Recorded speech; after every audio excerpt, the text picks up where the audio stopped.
All right, we're recording. You hear that? I hear it. All right, cool. Welcome back to the Midlife Muscle Podcast. In this unique next episode, I've got a great guest, Anita Works. Anita, welcome to the podcast. Thank you, Joey. Yeah, so a lot of people who've been watching this particular podcast, I have another one called The Fitness Truth. All these episodes have been sit-down, in-person interview style. You're the first one where I'm doing it as a remote episode. And I thank you for being willing to jump on to do this. Well, it's an honor that you asked me to be on here, I have to say. Yeah, so speaking of that, here's how we ended up doing this. So we were talking about this the other day when you and I were getting familiar with each other on the phone. It was almost 2 years ago on TikTok where I started posting, and I started from 0 followers on there. And a lot of things were starting to happen in the first few weeks around Thanksgiving time. You were one of those people who saw what I was posting. You actually reached out directly with some kind words and giving me some contextual perspective on yourself, your history, and why you appreciated what I was sharing and posting for people. And so that direct message triggered a long distance, very casual friendship. I mean, we only messaged each other a handful of times, and then, like, I don't know, a year or so went by until you recently reached out to say, hey, give me an update on what you're doing. And then I thought it would be a great idea to have you on here. So that was very interesting. And again, I thank you for reaching out way back then to give me the good words and the support. Well, I saw you on TikTok, and I was a trainer myself for years and an instructor for a very long time. And I really liked your theory of training. There's no magic pill. There's no quick trick, fast way to do it. Eating cabbage for a week is not going to do it. And so I liked how your process was. And I was like, you were the first one that I ever saw that was in your middle life that was training this way. Right. And so I appreciated it, and that's what captured my attention. Thank you. Thank you for noticing. So speaking of that, were you able to try any of the lower body exercises this morning? Yes, I warmed up my legs and stretched out, and it really wakes you up in the morning. Right.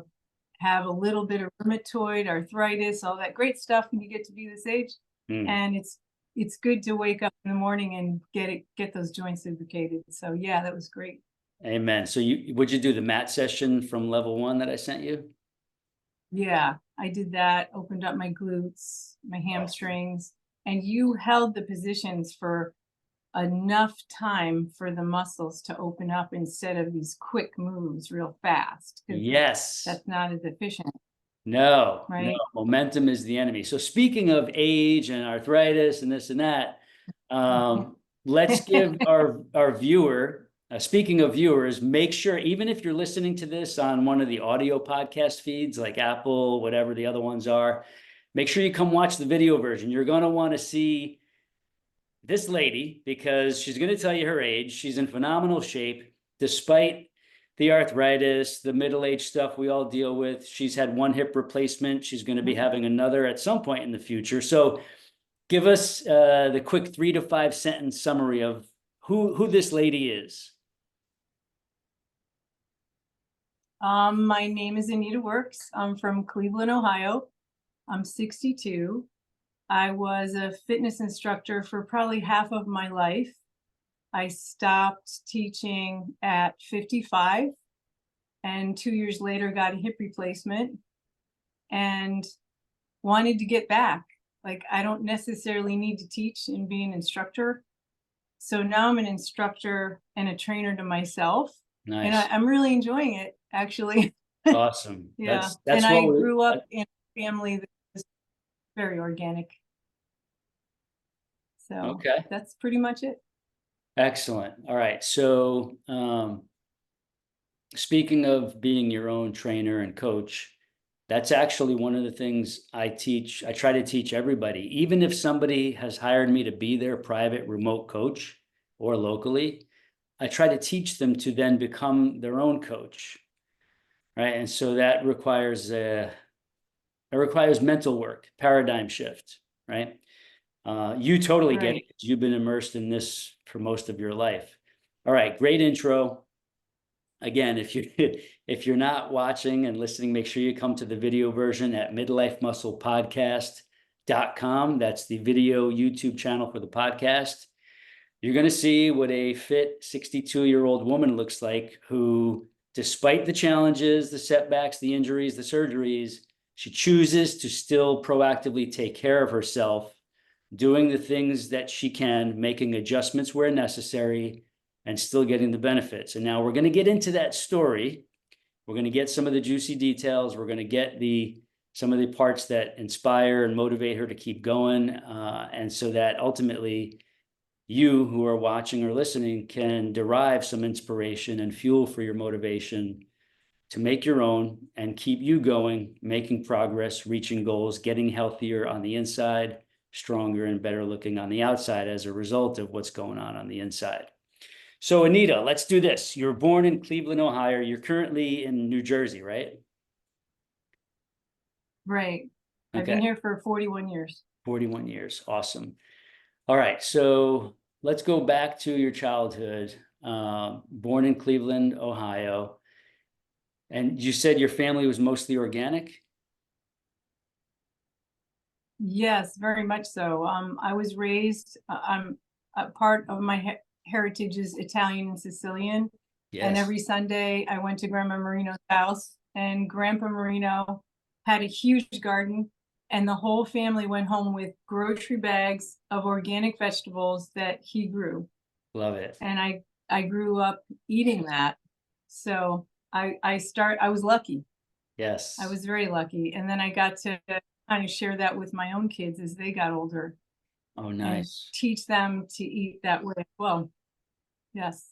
Awesome. So yeah, like you and I spoke about this via phone. I grew up very, very Italian household. Father was from Palermo, Sicily, mom's family from Calabria. They had all the gardens, even in Brooklyn, they were growing gardens like in dirt patches Yes. between the concrete backyards. And there was so much stuff they could grow. Yes. It was like magic. And so we got all that, and I totally love that you were able to be exposed to it and learn and understand that they weren't just doing it because it was very cost efficient.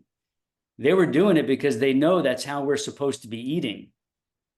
Exactly. My grandfather used to have great information for us when I was a kid. And I remember eating the cherries from the cherry tree and saying, Grandpa, there's worms in these cherries. And he said, eat the worms because they're better than eating the pesticides that they Oh, spray. very good. So It's not true. that worms are good for you, but No, I mean, but so many right. people have eaten bugs in their produce that don't even know it, and otherwise, it's all part of the divine design. We're okay to handle that stuff more so than the pesticides, herbicides, all that stuff. Yeah, so we'll talk Yes. about my fig tree videos later or another time. Okay. Sure. I was watching that this morning, actually. I'm going to do an update soon on the growth that has happened since then. So I'll be doing another video soon. All right. So childhood in Cleveland, you're exposed to very natural, wholesome, organic eating, mostly from your own gardens, from your grandparents' gardens. Um, what did you do as a child? Like, what were you into? Were you into sports or just being outside and active? What were you into? I grew up in a family where there weren't really that many sports going on. My mother was a clothing and pattern designer, and my father was an engineer. They're from the city. They didn't really do sports. Right. And my brother was one of the first ones to go off and do martial arts. And the place that he trained at, I wanted to go to when I was 5 years old, but they wouldn't accept me because the girls always dropped out. So he told my dad to drive me 45 minutes to this master instructor who was kind of famous in the martial arts world. And I just got this amazing relationship with this studio, and I went there for like 25 years, and it's a great foundation of my life doing that. I was not afraid of much. I was pretty fast and quick with my feet and my hands. And then when I got older and went off to New York, to the city, to go to school, and I traveled abroad, I had no fear. I probably should have, but I had no fear. I wasn't afraid of anything. And except now I'm afraid of computers, but that's okay. Yeah, there's plenty of tutorials on YouTube, trust me. That's how I learn most of what I do, is all just by going to YouTube and searching how to. Yes. That's part of the way that I learned how to do all these fig tree propagations that I'm working on. You should talk to my son because he grows everything. Really? He's really into it himself. All right. Yeah. I do want to talk to him because 35 tomato plants. awesome. I would love to, because I'm drying out some organic mango pits. I want to grow some organic mango trees. Well, we can't do that here in New Jersey. All right. Well, maybe he can help me anyway, and I'll share the videos as I make progress. Absolutely. Okay, so you did martial arts for 25 years, you're saying? Probably about 25 years. Yeah, in the studio that I trained at, the master instructor, who was like kind of like a father to me, was on the World Martial Arts Hall of Fame board, and he was a pretty big deal. I was really lucky to train under him, and he kind of took me under his wing as he had boys, and he treated me like I was his daughter. Right. And we were very close. He died 2 days after my mother did, but we were very close. Wow. So I learned a lot. I learned so much from him. That's special. Yeah. So you started when I was kind of shy. I was a little bit shy, and I wasn't good. I wasn't good at playing baseball or softball because I just never did it. I didn't know be good at it. But I was a tomboy when I was a kid. Yeah. And I was very strong. And I grew up in a neighborhood with all boys, and my brother's 4 years older. So if I wanted to be with them, I had to be tough like them. Right. So it kind of came naturally. It was like all of a sudden I got in the dojo and I was like, wow, no, dancing isn't working for me, but this is working for me. I love it. So you started when you were around 5 or 6? Well, I wanted to when I was that age. That's when my brother started. I started when I was 12. Okay. I was 12 years old when I started going to the studio. And you did it well into your 30s? Yeah, I trained at that studio for years. And even when I moved to New Jersey, every time I drive home, I'd go to the studio. Wow. And just check in, recertify my black belt, just make sure haven't lost anything. And then years later, after I had my second child, I found a studio here in Jersey. It's the only one I ever found that I really liked. And I trained there for a couple of years, and I really liked it a lot. What style was this one? The style that I did, he created. It was jiu-jitsu. It was a combination of judo, karate, savate, French foot fighting. And then when I came to New Jersey, I did Muay Thai and karate, but I don't like kata. That's not my thing. I liked just getting in the ring. Right. And it really was professional street fighting is what it was. Understood. And Agreed. And I'm not a really big girl, but I'm strong, and I always have been.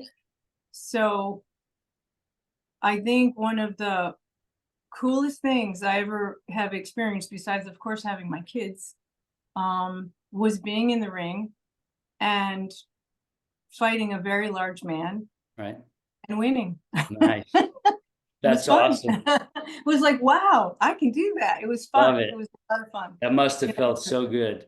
it was very empowering, Yeah. but it was a sport. It was a sport, and I learned a lot from the rest of my life. I associated that with the rest of my life. Oh, yes. So Yes. it really did a lot for my life. It really did. Totally understood. So for Yeah. context, speaking of not being a very big woman, let's give the viewer some context on height and weight. 5'5.5". Right. I probably maybe shrunk a year in my lifetime. Maybe not even. They just measured me, and my height is still pretty good. And I'm anywhere from 115 to 118 pounds, Nice. somewhere around there. Awesome. So Mm-hmm. definitely not a large woman, but very strong. And when you know how to use what you have, it could be deadly strong. We know. It's harder to be small and do that sport because there's no option to muscle it over. Right. So you have to know what you're doing. Yes. And then what happens is after you do something like that, as in any sport, you almost don't think about it anymore. Your body Right. just does it. Yes. So it was nice to be in that position. Awesome. But I worked hard to get there, I have to admit. Yeah, no, understood. Yeah. Understood. Much Mhm. respect. I've done my fair share of martial arts over the years, especially in the teen years, enough to really understand what it takes to go very far and keep doing it for a long time. So I have lots of respect for what you achieved in that realm. Just awesome. So that was your main fitness focus. That was your main training, main physical activity. When did you eventually get into the fitness instructor realm and gym style workouts? When did you get into that? Well, I did teach when I was 15. I was a junior instructor at my studio. When I got my first black belt, I was a junior black belt, and he wanted me to teach. So I jumped in, and there were a lot of us. It was a big studio. It was a very big place. There were a lot of people involved in this place. So I would teach there, and then when I became 16, I taught a little bit more because I was out of the junior division. And so I had that teaching behind me as a child, basically.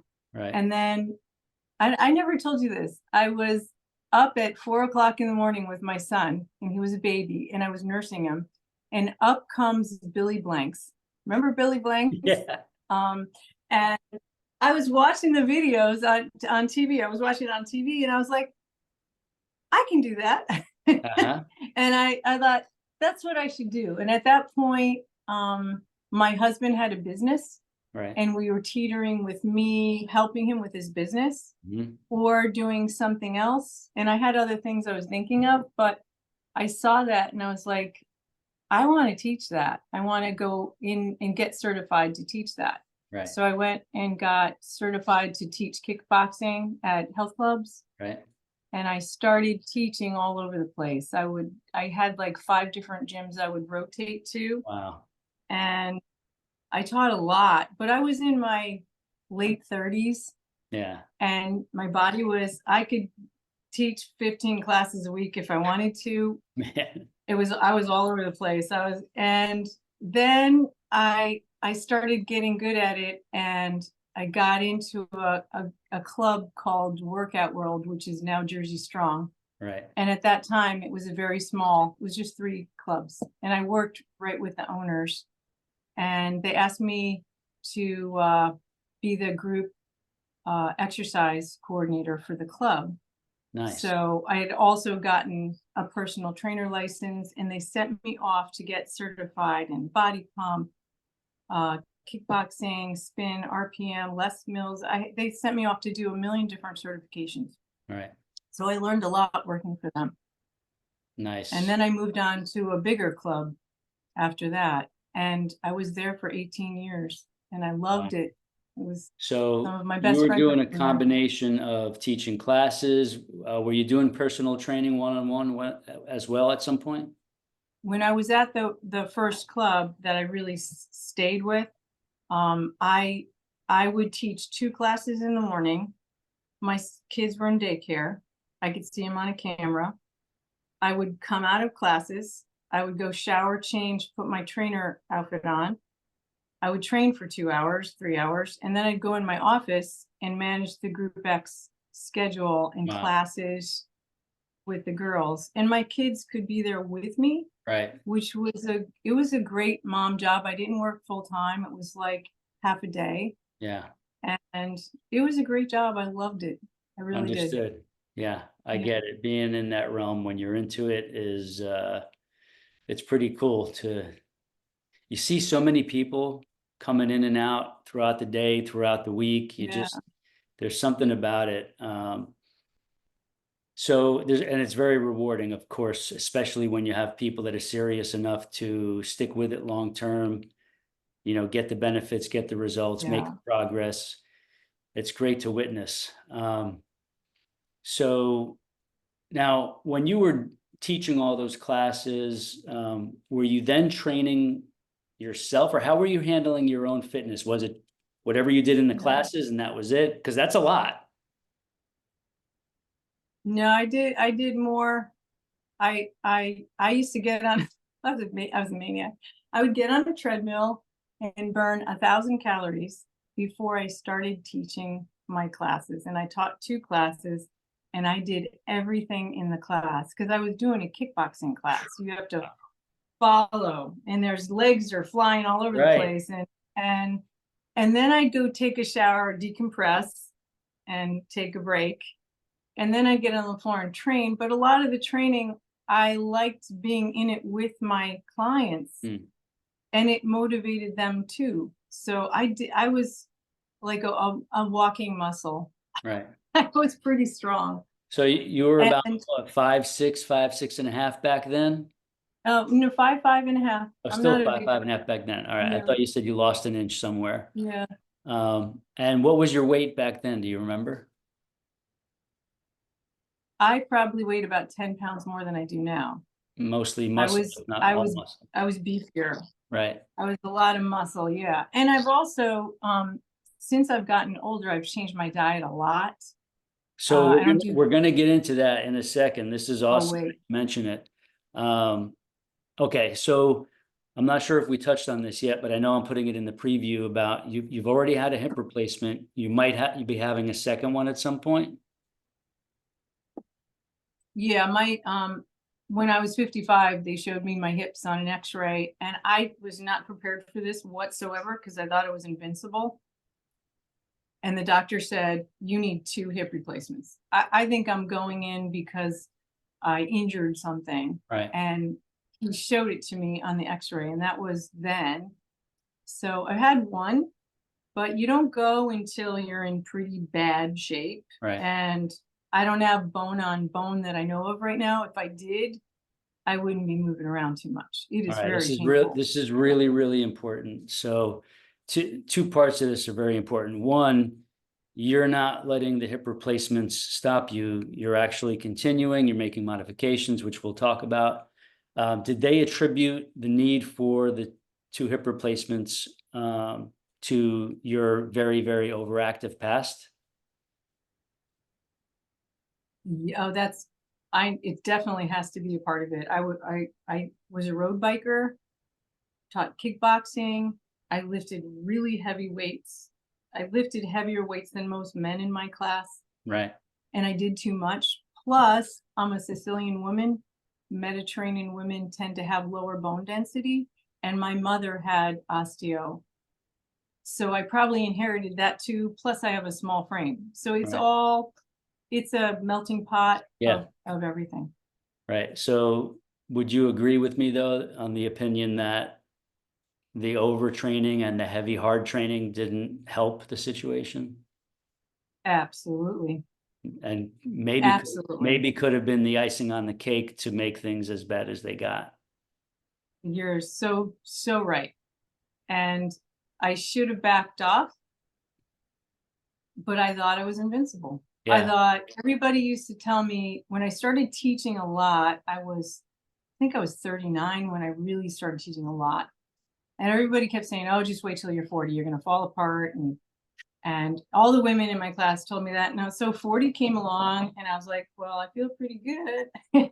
And then they were like, oh, just wait till you're 50. And 50 came along and I was probably in one of the best, I was in really good shape when I was 50. And I was like, I thought, I'm invincible, not me. Mhm. But I was wrong. I was very wrong in that. And I've learned a lot. I have to slow down. I still go a little bit too much sometimes. I have to pull myself back Right. and okay, you did enough. Instead of on my day off, biking and landscaping for 6 hours. Maybe I just need to landscape, like pull Right. back, like Right. not Right. Right. do Yeah. Yeah. so much, right? Yep. Yep. We And learn I'm as we still go along. challenged with that. Yeah. This Yeah. is good. So as you can see behind me, and you probably saw in a bunch of my videos, I train mostly at home. Right. I actually trained on TikTok Live this morning. I did all my whole lower body on TikTok Live this morning. There's a gym I go to. I started going there over a year ago because a friend of mine asked me to help him. He wanted me to coach him, to teach him, to get him on the right track. And so I joined his gym. He actually got me a membership. Ended up liking the place, liking the people there. It's a very different vibe, very different atmosphere. Most of my previous Midlife Muscle Podcast guests are from that gym. And so naturally, I can't help myself but observe what other people are doing. And of course, in my own head, critiquing it and like, wanting to go help somebody and, knowing timing and relationship of them knowing me and is important. So I didn't want to step on any toes or seem weird, but to this day, every day, any day I'm in there, I see people doing all kinds of crazy stuff that I know. they're either wasting their time, punishing themselves and wondering why they're not getting results, and or also setting the stage for a future injury, surgery, or major therapy to avoid surgery by the things they're doing. And I just can't believe, like, I've been in this realm my whole life since childhood, thanks to my father. And I can't believe people are still doing certain things that should have been like long forgotten decades ago. And Yes. like, the overtraining is one thing, but then doing like ridiculous exercises that are actually low key damaging, the more you do them, there's a cumulative effect to the damage you're doing. And then ultimately there's going to be, one straw that breaks the camel's back, whether it's a set, a repetition, you name it, an off day where it's something happens to snap or break or whatever. But I wanted you to highlight your history so that anybody watching can understand that beast mode is not the answer to changing your body. Jumping around like a circus clown maniac is not the answer to changing your body. Doing more heavy progressive overload, high impact, high intensity is not the answer. Like those things, especially as we approach middle age and beyond, are going to be the things that ultimately hurt you and set you back. On that note, there's not a week that goes by where I'm openly talking with people, especially if I stop at the gym for a session, where people say, oh yeah, I've been out for a week because I injured my shoulder, or like I tweaked my knee in that HIIT class, or my back is jacked up again because I did too many kettlebell swings after I did the squats.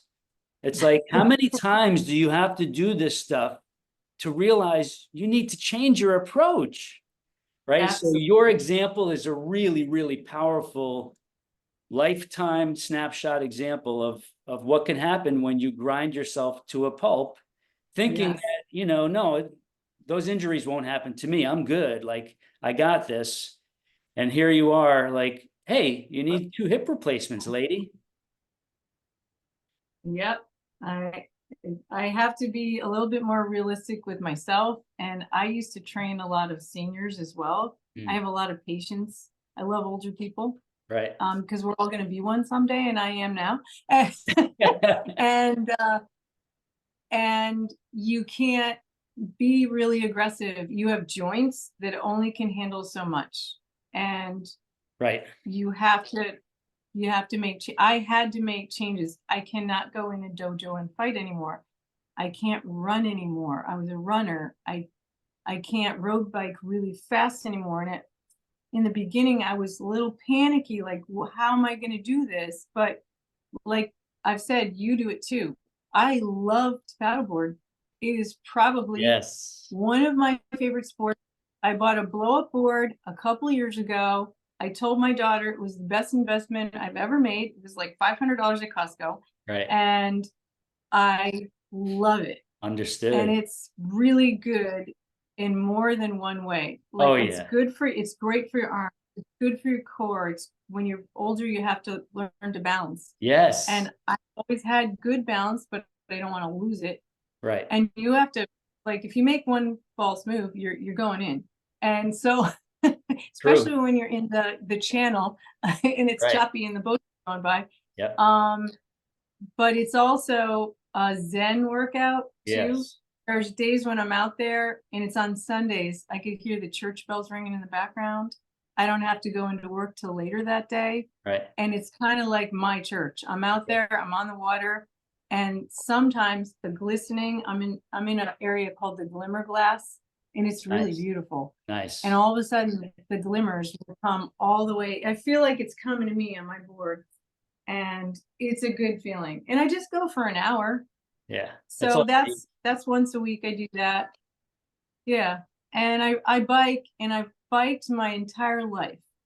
Every time I get on a bike, no matter what age I've been, I always feel like a kid. Yeah, understood. And I'm still riding. And that's something you can do your whole life.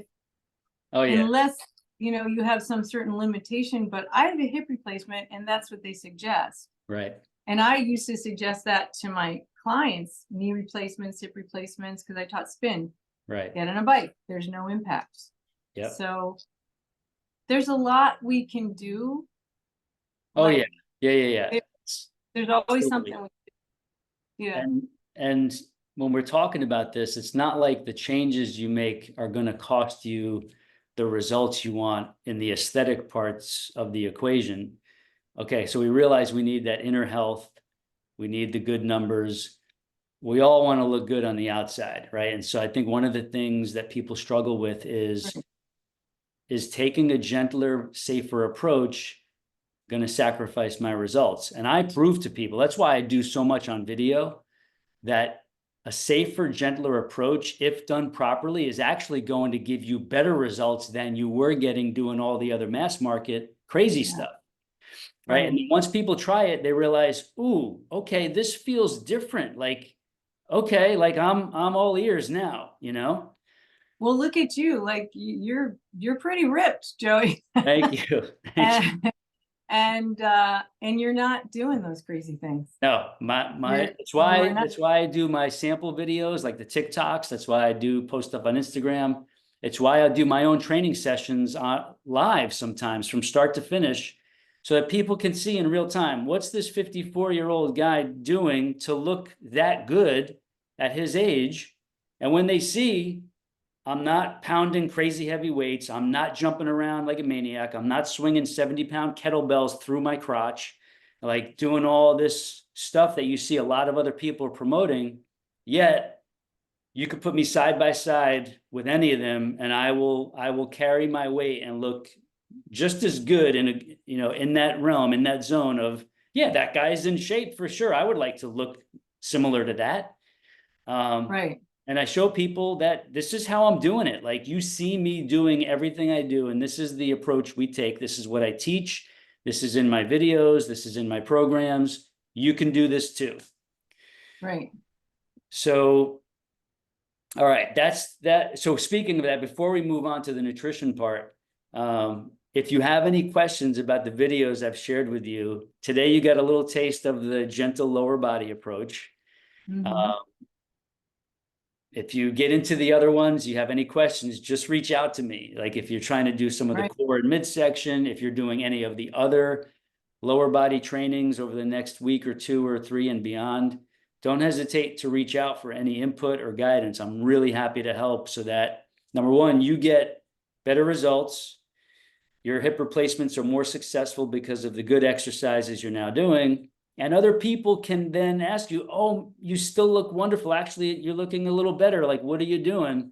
Well, there's this guy, you could go get his free materials first on the internet, start learning the gentle way to do it. He's an exercise physiologist. And ultimately, this is just all intended to help more people with a lot of free stuff they can get their hands on. And so I thank you for helping in that.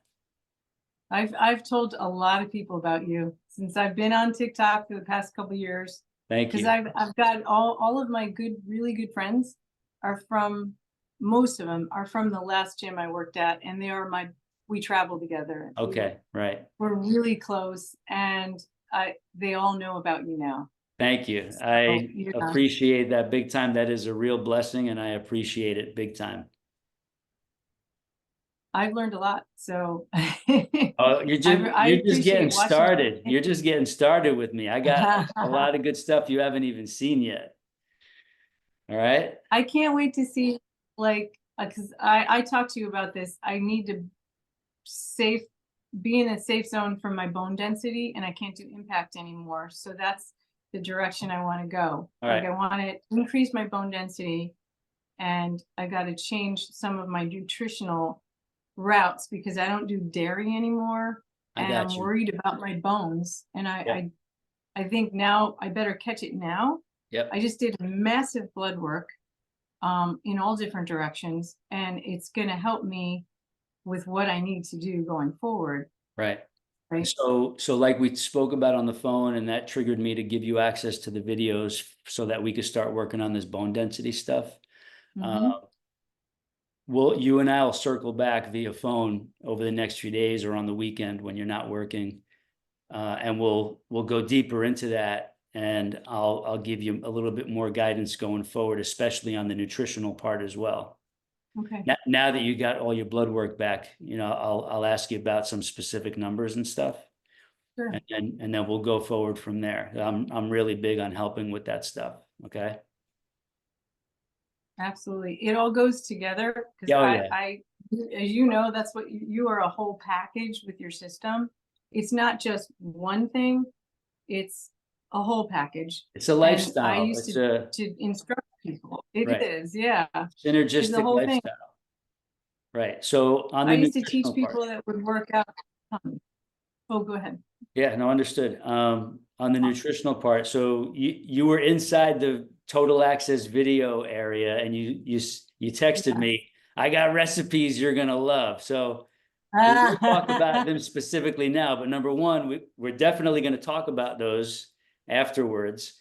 And number two, if you're open to sharing some of them inside Total Access, I know a lot of other members would really love to see some of those recipes and actually use them and make them and benefit from them. So sure. Definitely going to be talking about that afterwards. Okay. Okay. All right. So nutritionally, give us a snapshot right now, what a day in the life looks like from start to finish of Anita's nutrition and beverage intake. A sample day. Like a regular day. Yeah. Is I get up in the morning and I drink decaf tea. I don't drink coffee for an hour and a half to 2 hours on a usual day because I don't want to mess with my cortisol. So I hold off on that, and I hold off on eating as well. I usually have my tea, and I have a big dog like yours, big white dog, and Charlie. He's ready to roll. So, Charles. So the sneakers go on. Charles, yeah. So the sneakers go on, and I walk him in the morning with one of my friends, and we live in an area, it's called Brielle, New Jersey. I'm in Manasquan, but half a block over is Brielle, and it's called the Hills of Brielle. Basically, it was the dredging of the ocean dumped here a million years ago, and my neighborhood is on hills from the sand. and we do the hills. And I have a friend that's probably about 12 years older than me, and I drag her up a big hill every morning. Nice. And she always tells me, Anita, I'm so tired, I don't want to do this. And I'm like, yep, we got to go up the hill. So and I told her about Netflix Blue Zone. Right. You've probably seen that. It's so cool. And those people lived a long time. Yeah. Especially the Italians, because they live in a hilly place and they walk hills. And the Sardinians too. Yeah. So we walk those hills, and then I come home, and I usually start breakfast, and I alternate usually oatmeal with yogurt and nuts one day, and then the other day I do 2 eggs and a gluten-free bagel. Nice. And my latte. Awesome. And then I head out to work, and I have protein with every meal. Okay. And I make sure I have a salad usually once a day. And if I don't feel so great. Yeah, So same. Right. I gotta have that salad. Amen to that. Right. Either it's lunch or it's dinner, but it's Right. one of those times. So I usually have a salad at work with, like, the other day I had a crab cake on a salad. And or I'll do a gluten-free pasta with chicken. And then at night I'll do a salad. Right. And since I switched and got off of gluten and dairy, I don't have a really my appetite has changed tremendously. My body's changed tremendously in 10 years because of my eating habits. Right. And I don't have those massive cravings. Oh, I want to eat ice cream tonight, or I want to eat muffins and chocolate. And right. I don't really have that anymore. And I work in a place where people eat junk all day long. There's a candy drawer. They open up the candy drawer, and there's licorice, and there's ring dings, and I don't know what that stuff is, but I don't eat it. It's toxic. Yeah, all nasty. And they eat it all day long. Yeah. And they always laugh at me because I have my little organic, healthy food, but but that's what keeps me going all day. Oh, and I have, I don't want to be, I'm tired a lot. I have a fatigue issue, and it's hard to keep going hours like this. And I worked till last night. I didn't get out till it was like 20 after 8. It was late. I got out late. So I'm in retail, and retail's long hours. Right. So, but I love my job. So. Yeah. Understood. And when I come home, if I eat lunch at 2, I'll come home and have something to eat late, but it's not a massive meal. And I also clean up, straighten up my house, move around, walk the dog, maybe take a shower before I go to bed. I don't just eat and then go lay down. Oh, yeah. Understood. Agreed. Sorry, Joey. That's okay. My phone just tipped over there. That's all right. All right, there we go. Try turning it sideways again. Oh, there we go. Perfect. So what types of proteins do you use for your proteins besides the eggs, chicken? What else? I love shrimp. I love seafood. Chicken, shrimp. I'll do organic sausage, chicken sausage. I'm not into processed. Yeah. I don't do processed is out. Like, sorry, it just keeps slipping. Okay. But I'm not a big processed girl because I can't handle the chemicals. Well, none of us should be eating any of that stuff. Like, we're not supposed to, but that's one of the biggest problems with this country, is that so much has been allowed into the food system, and ultimately it's up to the consumer to make educated guesses and be wise enough to know how to base their choices. Like, get the information, understand it, and then you decide. Don't let the FDA and the supermarkets decide what you're going to eat. Like, you have to be proactive about it. So on that note, I'm assuming you still mostly buy organics. Yeah. Yeah, I'm mostly organics, and I've learned a lot about organics because I'm from Ohio. Right. My brother lives around Ohio farmers on either side of him. He has like acres in Ohio, and his friends are farmers. And some of them kind of laugh about the organic thing because there's no control. There's no one that oversees it. They just say this is organic and this is not. So if you're not buying from a local farm or a farm that's, what I've been told is try to get a farm that is all organic. So they're not part and part fake organic. Because you don't really know what you're getting. And that's another hard part of this world where we live. If we lived in Italy, it would be different, but we don't. Right. So buy from all organic farms, and a lot of the supermarket managers that work in the produce department will explain a lot of things to you with codes, with companies that are growers. Right. So it's good to actually, I've had a great conversation with one of them one time. He explained a lot of things to me. So I try to do organic. Trader Joe's is a great place. Oh yeah. Like you do Trader Joe's, right? Yep. Trader Joe's. And my son grows a lot. And he grows all organic. And that's a whole nother process. It's, are you really getting an organic seed or are you not? You don't know. Right. I learned a lot also from, my kids are close to the age of your kids. In the 90s, mine were born 95, 98. Right. That generation was introduced to all kinds of chemicals in our seeds, right?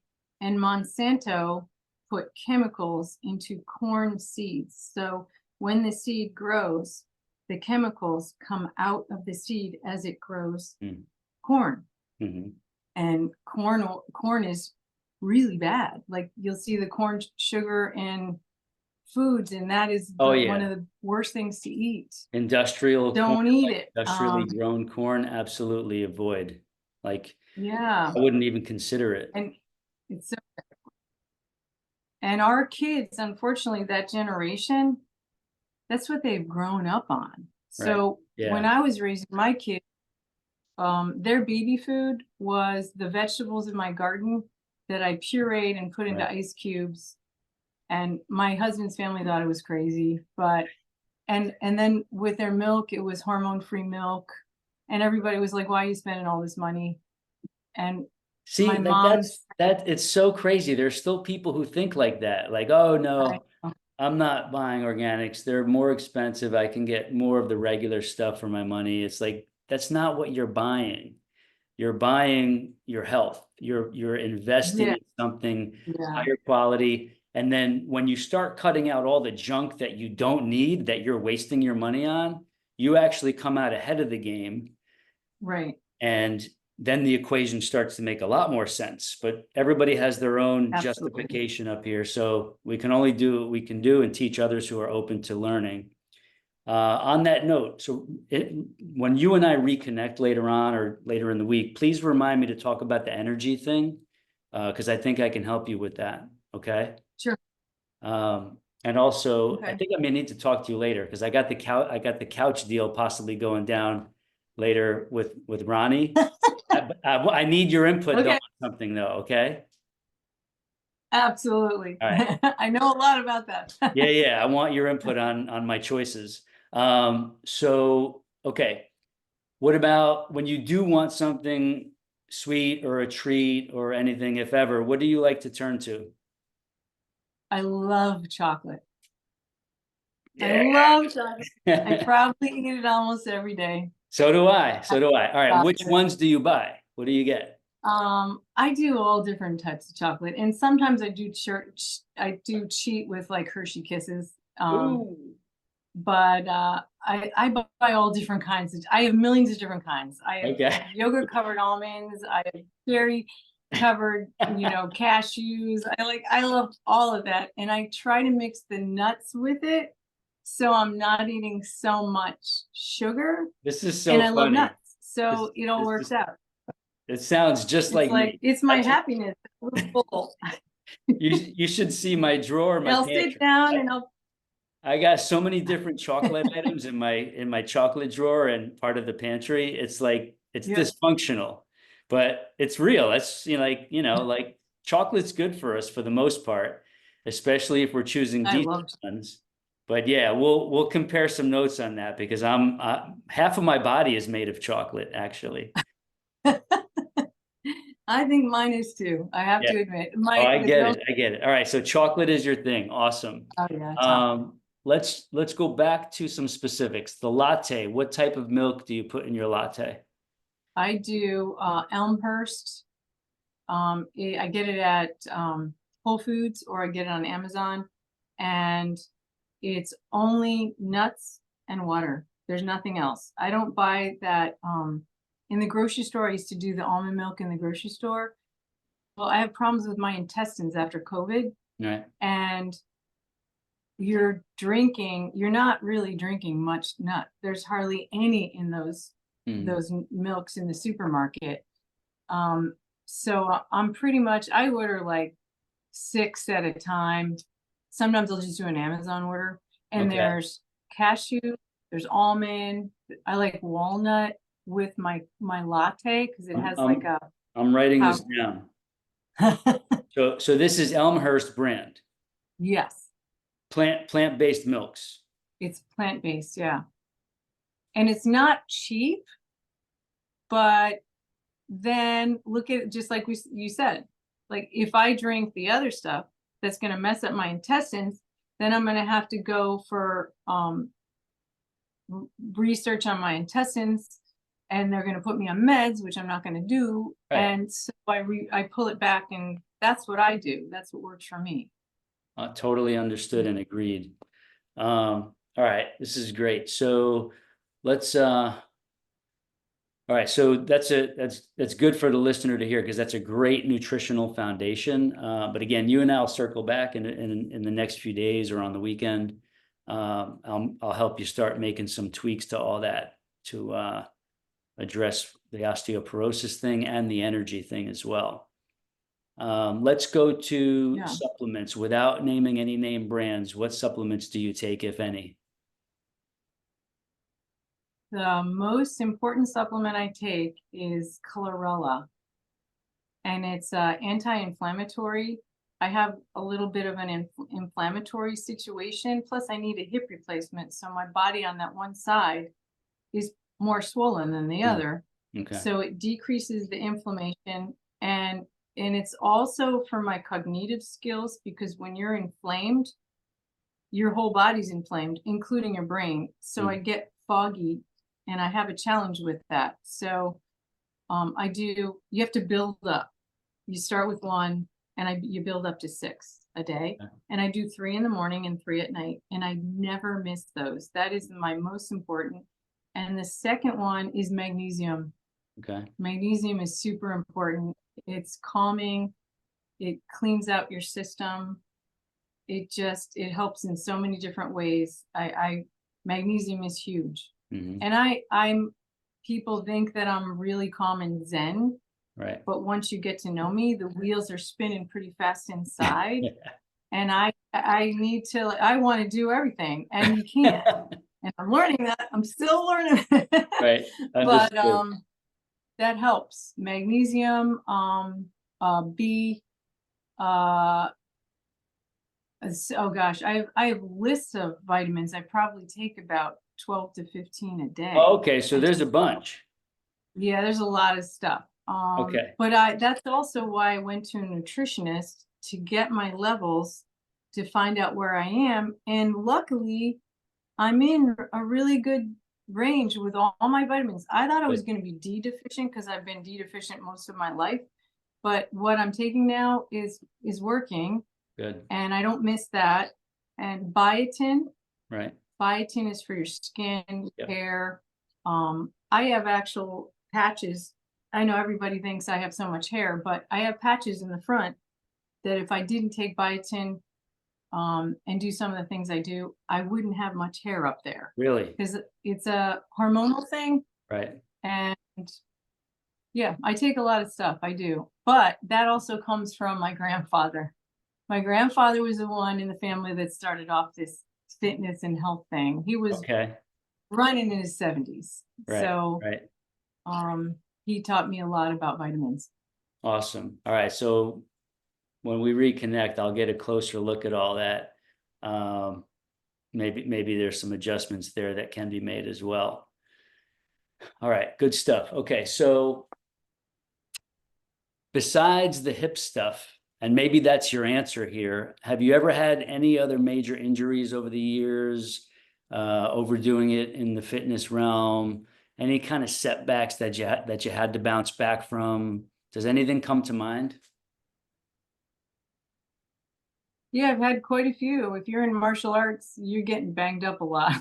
All right, so what was And a big one so even later on in life, in adulthood of martial arts? I think I was about 39. I was at the dojo in Jersey that I was working out at. The guy that owned this dojo was phenomenal. He was just a great instructor. He really was. I learned a lot from him. And I would fight him every night after class. I would do an hour karate, an hour of Muay Thai, and the water would be just dripping off your body on the mat. And then I would fight him at the end of class. And he would mostly kick my butt most of the time. Yeah. But one time I was fighting him and he could sweep you and you didn't even know it happened. And you're on the floor and you still haven't known it's happened yet because it happened so fast. Right, right. And he swept me. He swept both my feet out from under me. And I was pretty high off the ground. My whole body was about this high, parallel. And I came crashing down on the back of my ribs on the floor. And I thought I broke my back. And I laid there and he pulled me up right away. And I pinched a nerve in my back and I couldn't hardly walk for about 2 weeks. I couldn't change my son's diaper. I couldn't bend over. So that was a big one. And I've always had a little bit of a challenge from that. I probably have scar tissue from that. Right. And a lot of toes and fingers broken, and toes when you get older and feet when you get older, and then you have arthritis from those injuries and scar tissue in there. So my feet are a little funky sometimes, Right. but for the most part, I'm doing good. I just banged my pinky toe this past week and it's a ball. Like it's not a toe because there's the cartilage is just, it's all like, so I don't have pretty feet, Right. but I have great balance. Hey, as long as they work okay and the so balance is good, they work. they're functional, I have to limp. that's it. Yeah. It's a little challenge at my job because I'm in furniture and I walk across the showroom floor all day long sometimes. So when you mess something up like that, you have to limp. Yeah. But I've done it so many times that I'm like, okay, here goes again. And I'm just used to it. Right. And it takes a couple months to recover. And that's the way it is. So I've had shoulders, feet, toes, fingers, shins, but nothing really awful. I never broke any major limbs, which most people do when they're in martial arts for as many years as I did. I think my bone density when I was younger was pretty off the charts because I got thrown around pretty hard, a lot, and nothing ever broke. I was even learning how to drive a dirt bike, and I was learning how, and I didn't know how to drive it. Right. And I was at my boyfriend's farm. He had a tobacco farm, and I accidentally did a wheelie, flipped the bike, and the bike landed on my shins, and I was all smashed up. And I went in for x-rays, and even the doctor was like, I don't know how you didn't break this, but you have contusions all over your bone, but it didn't break. Wow. So it was probably because my legs were so strong when I was younger. Right. Wow. Yeah. Amazing. All right. So the shoulder stuff, were those from fitness training or also martial arts or both? Martial arts, getting thrown back this way. Yeah. That was, and I have a chance, but I figured something out in the last couple of years. I hang your pull-up bars right there. Yep. I do pull-ups every other day. Nice. I hang from it and I stretch it a lot. Oh yeah. And I'm really into this hanging thing. Oh yeah. I hang from there every day. It's a wonderful thing. I have Yes. an inversion table, but I like hanging. It's better for your pressure Oh, in your yeah. eyes to do what you're doing too.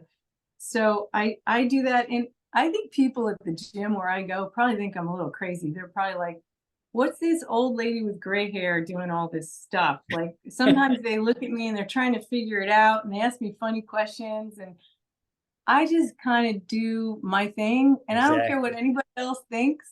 I Doesn't don't matter. care. Right. If they want to ask me questions, I'll help them. And Right. sometimes they do ask me, but that is probably, it's also good for your nervous system to Yep. hang and Yep. just sway and you can feel your back just Oh, yes.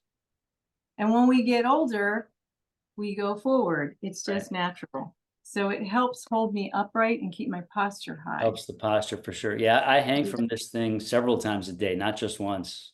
Really? Oh, yeah. I Like, need one of those in my house. I mean, like this is a lifesaver right here. Like, I don't know if I told you, I invented this like 16 years ago. Like I designed this, I had it made, and I have a lot of other people who buy these from me. I'll have to check it out because I want something to I want to do pull-ups at home and because it's kind of fun to be able to walk by the doorway and Right. just jump on Just and do say, it. okay, I'm gonna do it. Yeah, You know, you're right there. Make it and easy. Make I it don't easy. have one. Yeah, Right. like have it Well, right there. But I don't have a place in my house to put one over the door. I you have an know, old yeah, house. you've got some other options. You got some good doorway chin up, pull up options. As long as you get a decent one, you can hang one right in your doorway. I'll share some links with you. Just remind me if I forget. Okay, All right. that'd be great. I actually have one or two in the garage that I like to use, or sometimes if I'm traveling, and I'm traveling by car. If I'm going on a little adventure, I'll take my fitness stuff and I take my doorway chin up bar with me so that if I'm at an Airbnb or a hotel or whatever, I've got my stuff with me and I can do it Yeah, anywhere. All right. So that's great. yeah, yeah. All right. Good stuff here. We're coming toward the end. Um, Okay. I want to make sure I didn't forget anything before we get to the last part, which is you nominating a potential future guest. Were you able to think of somebody?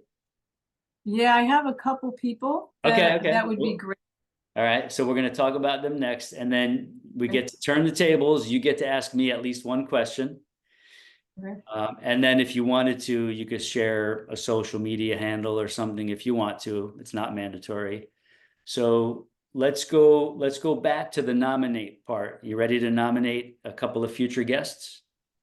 I am, All right, let's yes. hear 'em one by one. Who? Actually, you know what? I don't know if they want their names yet because they're a little bit afraid. I talked to Okay, some of don't them. use their names. All right. One of them is a former fitness instructor that I worked with at the last club for like 18 years. And her and I taught the same 3 formats together most of the time. Right. And if I was out, she would sub for me. If she was out, I would sub for her. And the great thing about it is she's 10 years older than I am. Wow. And she's in phenomenal shape.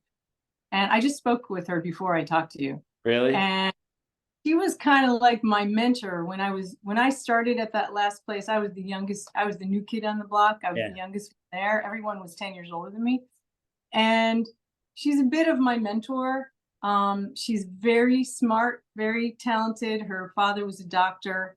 She's very medically connected. She understands a lot about fitness. Right. And I just talked to her this morning. She was like, Anita, I just started rowing. She's like, I never did rowing before. She's 72. Wow. And she's That's like, awesome. I do my spin bike and then I do rowing now. I break it up so it's not so Right. boring. And All right. we're really That's a fitness good connected. potential guest right there. He's great. And then my whole crew of friends, most of them are from the gym. We're Okay. all close in age. Right. And there's many of them. And all of my girlfriends are fit. Most of them are fit. And I have to say, they're beautiful inside and out. There's so much good about all of them. And we all Nice. have so much fun together. So they would be any of them would be good. There's another instructor that just had a hip replacement. Really? One of my best friends. Yeah, little Italian girl. She is a couple years older than me. Very good friend. She's another one that would be great for you to interview. These are all sounding awesome. All right, so you and I'll circle back offline in the next few days, and then we'll talk about who we might want to invite first and see if they're up for it. But these all sound like awesome options. Thank you. You're welcome. I just want to thank some of my family. My father is 90 years old. Wow. And does Tai Chi. Really? Looks phenomenal. Looks great. I just talked to him this morning, and I just talked to my uncle, who is my mother's brother, youngest brother, and I had to refresh how old he is. He's 81. Wow. And he walks every day, like 6 miles, I think he said. Nice. And he's in great shape. Love it. Those are my inspiration. Like, I look to those people here locally and remotely, and those people in their 80s and 90s that are still going, still being proactive. Those are my inspiration.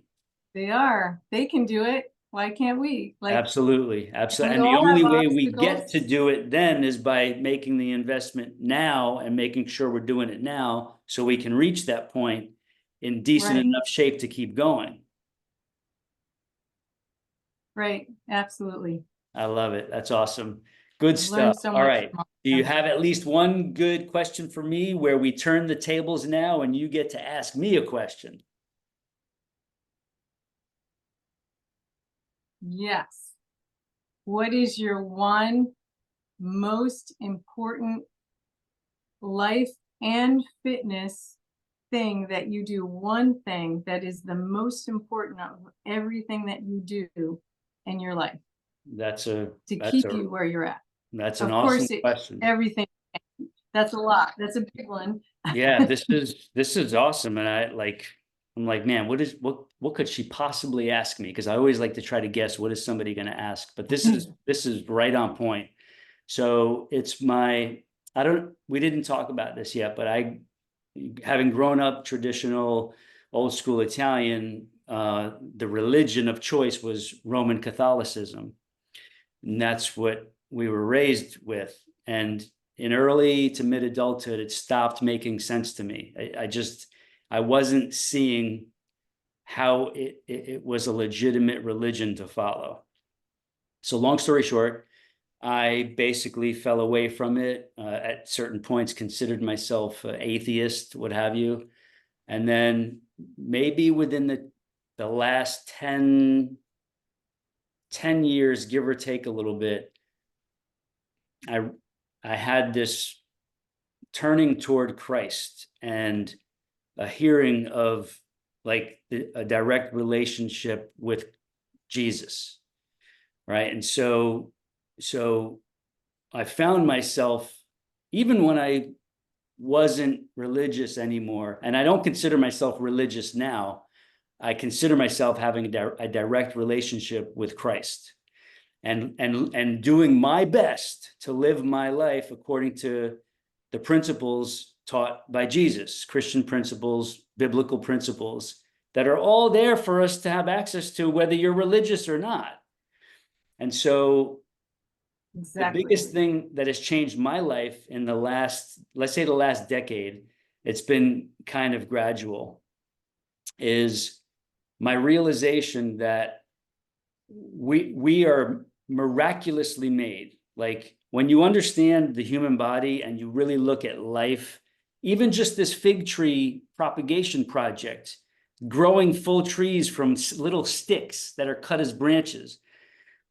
Let's go back to the human though. When you realize how miraculous our bodies and minds and our lives are, you realize that I realize anyway, not everybody does, but a lot of us do, that we're not accidental. Like, this is not just, we're here by some chance. There is definitely, in my eyes, in my heart, a divine design as the reason why we humans are here and this earth exists as our home. And so I'm giving you the short version, but if you ever want to talk offline about this part of life as well, please don't hesitate to ask. So me having daily time with God, with prayer, reading scripture in the morning and in the evening, sometimes during the day, I'll do short prayers as part of my natural flow of the day. Having that direct relationship with Christ, knowing God, working on strengthening my relationship, my Christian values, my Christian morals, my Christian ways of living and thinking and existing in this world. That shapes everything I do. All of my interactions with the people around me, whether they've been in my life forever or I just meet them in the next 30 minutes, it shapes everything I do, say, how I act, how I make choices, how I treat other people. My gratitude for life and my life and others' lives is all fueled by the gift of life we've been given by God, our Creator, and the whole teachings in the book of life, the Bible, that Jesus has already lived out for us and put word for word for us to follow. And this is not just, again, it's not religion. This is how to live. It's how to have peace with yourself, how to make choices of how you nourish your body and brain, how you take care of your body to show that you honor the gift you've been given from somewhere much higher than us. And it's made my life profoundly better on all levels, in all regards. And so that's the short answer to that really, really good question. Does that surprise you at all? No, it doesn't surprise me. And it kind of explains your happiness because you are a very positive personality. Yes. And in this world, sometimes it's hard to be that way. You have things that are thrown at you and it's how you accept it. and you are a very positive personality, like all the way through. Anytime I've communicated with you via texting, TikTok, on here, you're all positive, and that's all energy. Yes. And you're throwing that energy out to all those people that are watching you. Yes. So, and it's all good. So, no, I'm not surprised at all, actually. Thank you. And I Thank you. understand, yeah. I appreciate that. Great question. And most people that live a long time in life have a connection with the higher power, whatever that may be for them. Mhm. And they're close with their families. Yes. They have a lot of friends. Mhm. Unfortunately for us, they're married, but that's okay because you don't Right. have to be. Right. And all those things put together are some of the statistics of people that live a very long time. Amen. The truth. Yeah. And we can always work on the marital status thing if we want to. Like I'm working on it, and that's my Christian journey, my walk of faith has profoundly impacted my search for the right match for me and who I'm going to be a really good match for as well. So again, like me saying that it has impacted and shaped all aspects of my life, this part of my life, looking for a lifetime companion at this stage of life, that walk of faith, the Christian value, the Christian teachings have profoundly shaped not only my patience at this point, but my levels of discernment on making this a really, really good choice, and also with God's blessing and God's guidance, like making that connection with the right person when that timing is right. Right. Absolutely. So, yeah, good stuff. I connected with you the last time. I was running on a treadmill on vacation and I had time because I don't have a lot of time. I juggle a lot of plates. Right. And I took off for 5 days and I was in California with my boyfriend. He was running on a treadmill. I was on a spin bike. And I started, I had time and I was like, I want to watch Joey. So I started scrolling through TikTok and then I was like, I want to connect with you and what's going on, because I hadn't talked to you for a while. Yeah. And it was really cool to reconnect. Yeah. And then you asked me, what are you doing? And I was kind of like laughing at myself, like, well, I'm on a spin bike and we're about to go walk the Big Sur, and then we're going to bike. And we were all over the map. And it's good to be with somebody who likes to do like you do, because there's not a lot of people out there that are going to live like us. True. And you don't have to have someone that lives everything like you. I'm very different from the women in this part of the country, so I'm a little different for the dating scene. For men out here, it's a little different, but I'm with someone that I know from the gym probably 20 years. I never thought of dating. I remember you telling me that. Yeah. So, and he's in better shape than I am. He's in really good shape. So it's important to be with somebody that lives like you do. Absolutely. Right. And then they could make you can have dinner together and you're eating healthy foods together. And then you have time off. You're gonna be like, well, are you going to the gym this morning? Or like, where are you going to go tonight? Or what are we going to do? You're on the same page. Yeah. Yeah. So that speaks to the superficial compatibility aspect. But if we think about it, it's not just superficial. It's actually, it's a view into a person's values and what they place priority on. And part of that has to do with a person's intelligence levels. Like, so being connected with a like-minded, like-habited person is really goes beyond just what most people think as a superficial compatibility. Yeah. It goes to much deeper levels of compatibility when we're talking about areas of life like this and how much importance we place on it and prioritize these things. So that's a really, really good point. Thank you. And thank you for reaching out at that point. It put a smile on my face to see that message from you, because I totally, from the beginning, I got a really good vibe from you. I had a feeling we'd have some good conversations in the future. So I thank you for reaching out in the beginning, following up along the way, and reconnecting, not only so that we can do this and share your awesome story, but all the other things we've been sharing already, like, me giving you access to the programs and helping you out with some specifics, and even the behind the scenes furniture stuff that I'm working on to finish the downstairs podcast guest room. Thank you. This has all been wonderful, a true blessing. What's that? You have been too. You're an inspiration. You are an inspiration. You have become very successful at what you're doing. And the social media aspect of it is huge for you now, Joey. You're doing great. And I've seen followers in other countries responding, and you've got a lot of people that are following you now. And the reason is because you have something outrageous to offer. So they're staying with you because of what you're doing. And there's nobody out there like you. Thank you. I commend you, and I'm really honored that you asked me to do this.